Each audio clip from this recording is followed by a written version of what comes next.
আমার দেশের কত ধনী আল্লাহ পাওয়ার জন্য মাহে রমজান আসলে মক্কায় দৌড়ায়, মদিনায় যায়, কয় মক্কায় নামাজ পড়বো, মদিনায় নামাজ পড়বো।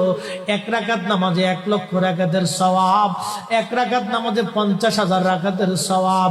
উমরা করে মক্কায় কাটায় সময় মদিনায় কাটায়, মক্কায় কোরআন খতম দিতে চায়, মদিনায় কোরআন খতম দিতে চায়। সওয়াব মাহে রমজানে অগণিত সওয়াবের আশায় ব্যক্তিগুলি আল্লাহর ঘরে হাজিরা দেয়, কিন্তু বাড়ির পাশে গ্রামের কত গরিব মানুষ টাকার অভাবে বাবা ভালো ইফতার করতে পারে না, টাকার অভাবে কত মা ভালো সেহরি করে রোজা রাখতে পারে না।